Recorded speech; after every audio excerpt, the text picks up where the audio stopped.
Welcome. And so we're going to be graphing square root and cube root functions where we have horizontal stretches and compressions. This one is in your notes, but it does have a little mistake. Right? That little mistake is the parentheses were left out. Right? So I'd like you to add those parentheses.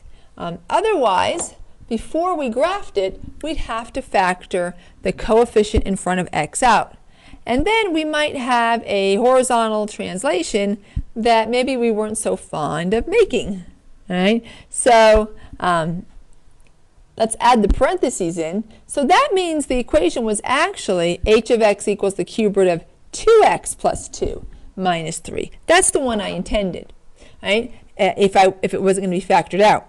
Once we factor out our b value, and so anytime we have a value that's giving us our growth, b value for inside the radical, a value in front of any of our functions, right? We had a value for polynomials and quadratics, and now radical functions, right? That always has to be factored out, right? So if it's inside parentheses, that's no good. We got to factor it out.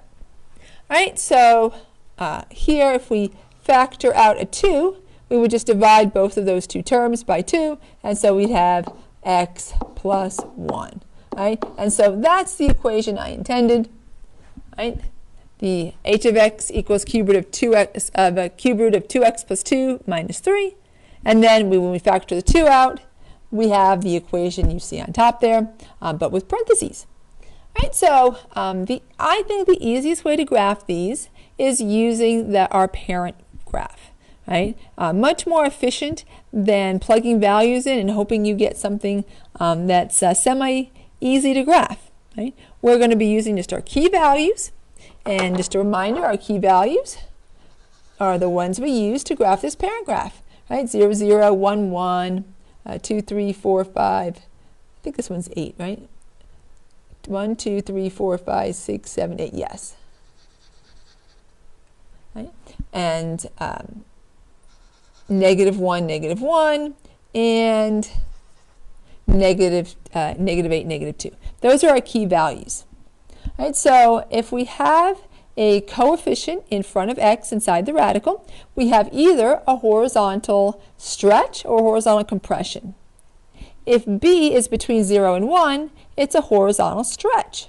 Your graph is going to grow on the x-axis. And you might think, well, why will it grow?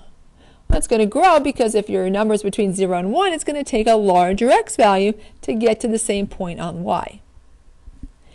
If b is greater than 1, then b is a horizontal compression because it's going to take a smaller x value to get to the same point. Right? If you multiply a number by 2, right, and you want to get to, say, 8, right, you don't need as large a number. Right? Now you only need to use 4.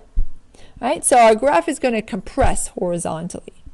Right? So to find how it's going to compress, you take your b value. Right? So b is 2. Right?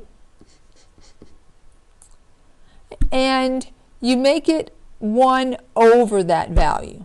That will give you how that 2 will affect your graph. And how that b value will affect your graph. So if b is 2, the factors 1 over b are 1/2. Right? That means our x values are going to be half as large. And they're going to be half as large because we're going to be multiplying by 2. We don't need them to be the same as they were.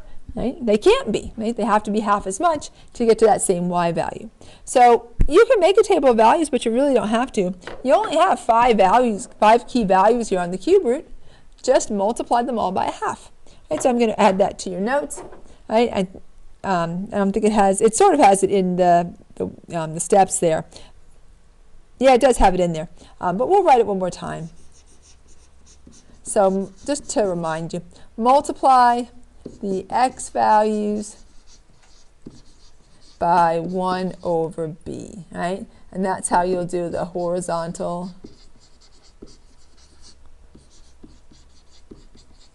stretch or compression.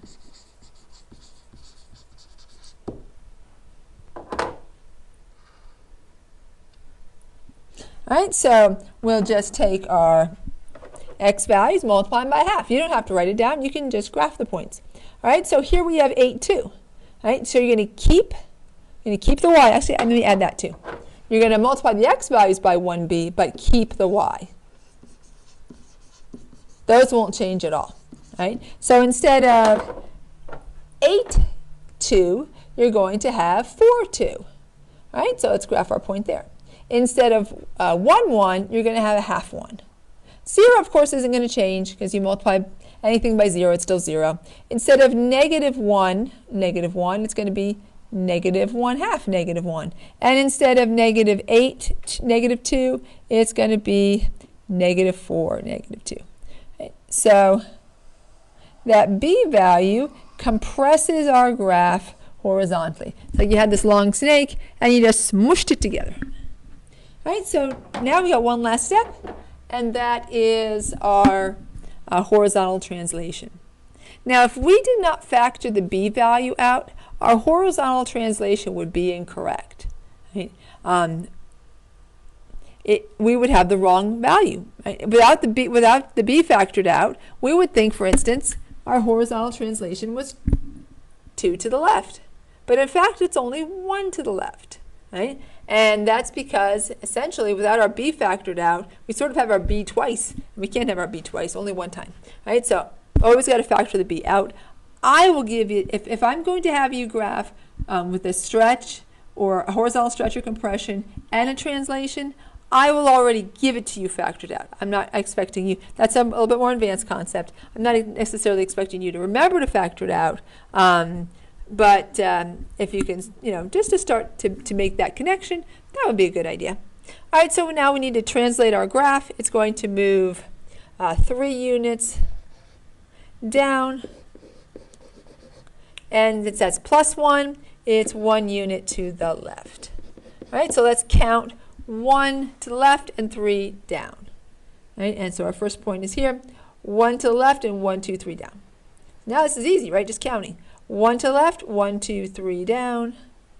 And if you remember, they make a pattern. You can take advantage of that, but it doesn't matter if you do or not. Right? So, or if you just count it. Sometimes I do, and sometimes I just count it. 1 to the left and 1, 2, 3 down. Right? So notice they're making the pattern. So now guess where the next one's going to be? Right there. Right? Those 3 points always make that little pattern. Right? They're a little bit more stretched out.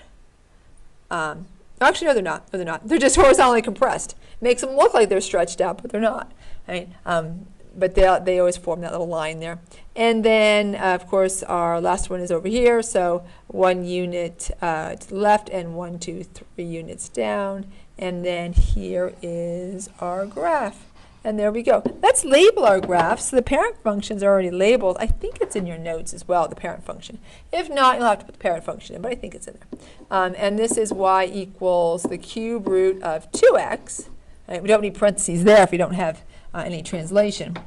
And then the red graph is h of x equals the cube root of 2 times x plus 1 minus 3. Right? And there's our graph.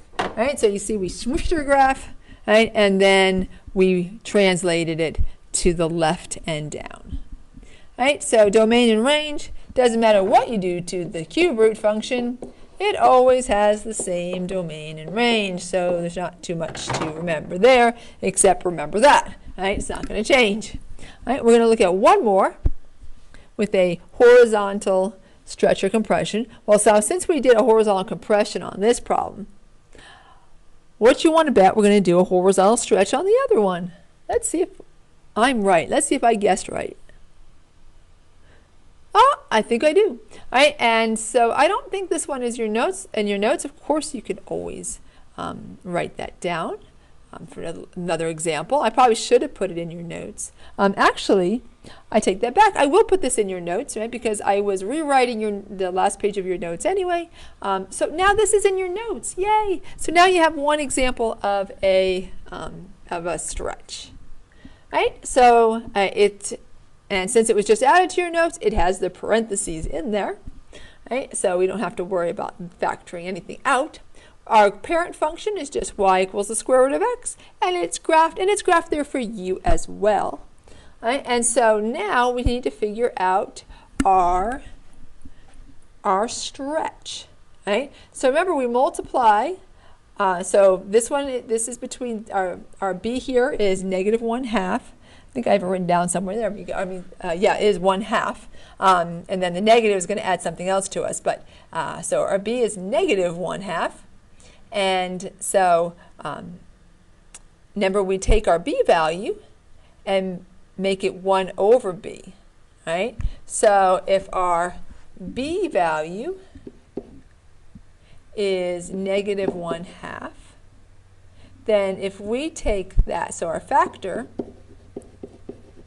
is going to be 1 over -1/2, right? And so when you divide a fraction by a fraction, technically 1's a fraction, right? Actually every number is a fraction, but when you divide a number by a fraction, remember you multiply by the reciprocal, so this is the same as 1 times the reciprocal. Right? So if you're going to divide something in half, you're going to have twice as many pieces. Right? So technically our factor is 2, right? But that negative adds something else to our graph.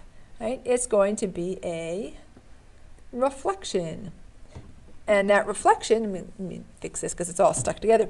That reflection is over the y-axis.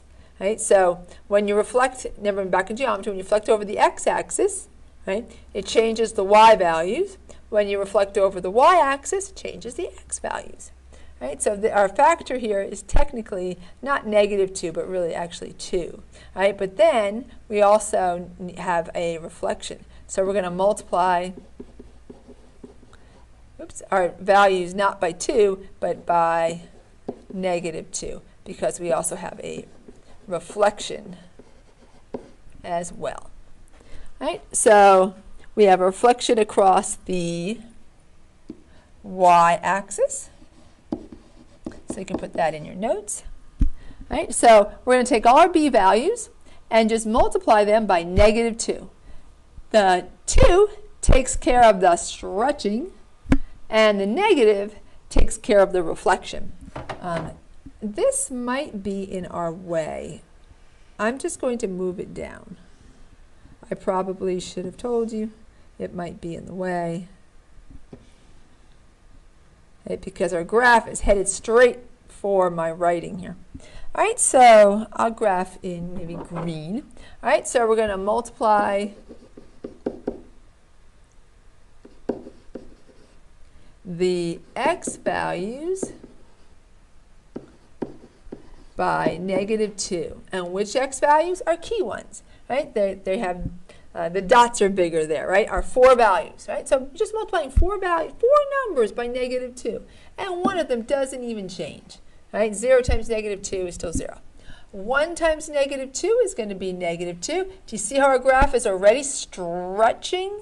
Right? You see it stretch already. Right? And now 4 is going to be -8. Now guess what? That's going to be the last one we can graph. So 1, 2, 3, 4, 5, 6, 7, 8. So now that wasn't too hard.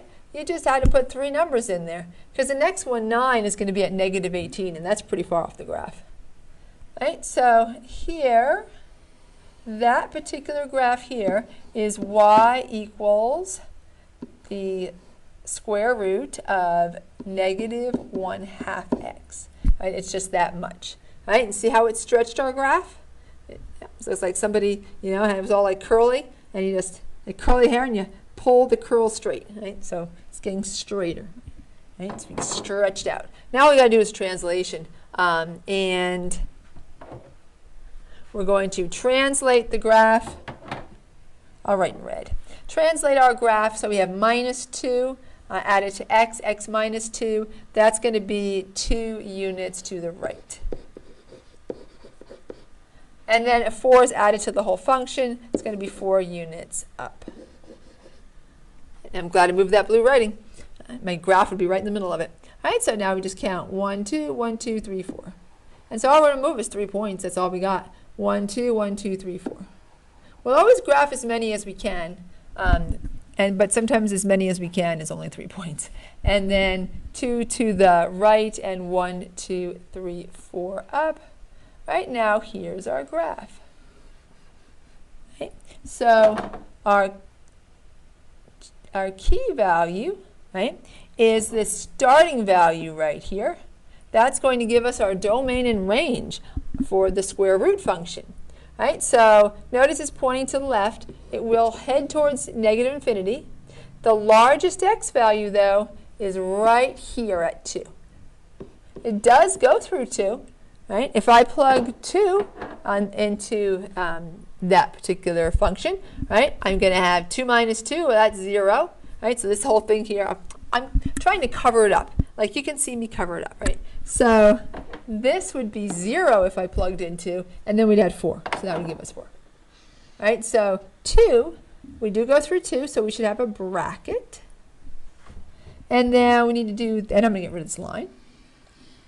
Right? And now we need to find our range.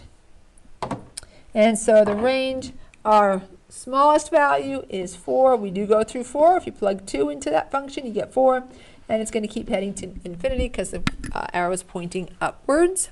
Right? And so if you ever get stuck on these, notice that, right, there's my domain. If it's minus, it's going to be positive. And there's my range value. And then you just got to look and see which way is it going.